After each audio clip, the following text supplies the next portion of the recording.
Why not have a Bill of Rights? Why not a short document saying our rights are preserved? Are you worried that it'll use up too much paper? The framers were very skeptical of the value of bills of rights.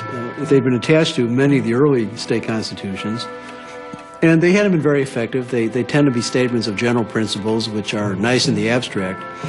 They didn't really establish legally enforceable guarantees. They didn't bind anybody to enforce them. They're just kind of statements of principle. I affirm that the Bills of Rights are not only unnecessary in the proposed Constitution, but would even be dangerous. For why declare that things shall not be done which there is no power to do?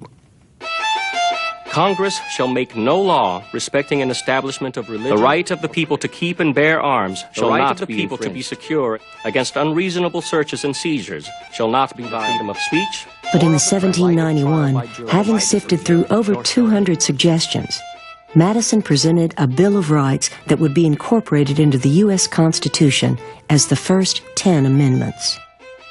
Madison doesn't think a Bill of Rights is especially useful. He calls them parchment barriers. But Madison comes to believe by late 1788 that enough Americans wrongly are convinced that bills of rights are essential. That it would be good to kind of assuage their concerns, their reservations. When he comes over and says, okay, I'll go ahead and support one, is to say that they'll be most effective when people actually internalize them, when they become incorporated in our sentiments. In other words, the real power in our government lies in the people, and the promise to get the people to behave in the right way. So how should a Bill of Rights work? That you and I should read it, and we should understand what it means and how it's supposed to limit the authority of government and also really limit our desires to use government for our own purposes.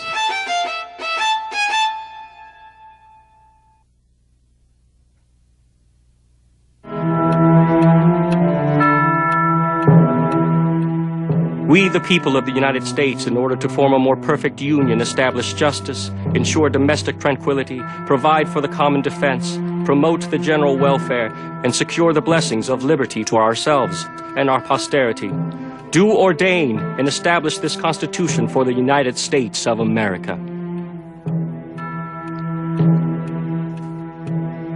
I think the Constitution's had an enormous impact on subsequent American history. And, I mean, in the first place, how much of our political life requires us to make constitutional arguments in support of the political positions that we want to take. Even when we come out on other sides, or even if we read it in different ways, we're still agreeing on its underlying authority. It survives so long because it's so short. It allows for plenty of filling in, so to speak, by historical experience. And much of what goes on in our government is not authorized directly, explicitly in the Constitution. It comes out of historical experience. And this makes it work. You know, it's hard to deny that it's created a fairly effective framework of government that seems to correspond to the political values of the American people. You know, it has all these different institutions, and it's not clear who's accountable to whom, and tends to create gridlock, which drives political scientists and historians nuts, because we like to think government ought to be able to act decisively. But Americans, it turns out, actually tend to like divided government, partly because we don't trust politicians all that much. The Constitution was the product of heated debate, numerous compromises, ingenious improvisation, and even a bit of luck, all of which resulted in a founding document that was supple but not always entirely clear. In the more than 2 centuries since its adoption, scholars have often disagreed about what the framers actually meant. We have to do our best to understand what clauses originally meant, but we also have to be careful about not being too arrogant about our ability to make sense of them. So the idea that their intentions, the intentions of a group of people who were themselves going on the basis of experience and experimenting, that their intentions could be locked into a constitutional document and sealed for all time, to me just doesn't make any sense. I mean, I think they would want us to reason on the basis of our experience of what the Constitution itself had proved to mean in practice. We know much more about what the Constitution means because we've seen how it operates than they could ever have understood on the basis of trying to anticipate or expect or even predetermine what it ought to mean. While disputes over its interpretation can cause deep political rifts, the Constitution remains a unifying symbol. You don't read the Bible all the time, but you know the Bible is somehow important for some groups of Americans. The same may be true for the Constitution.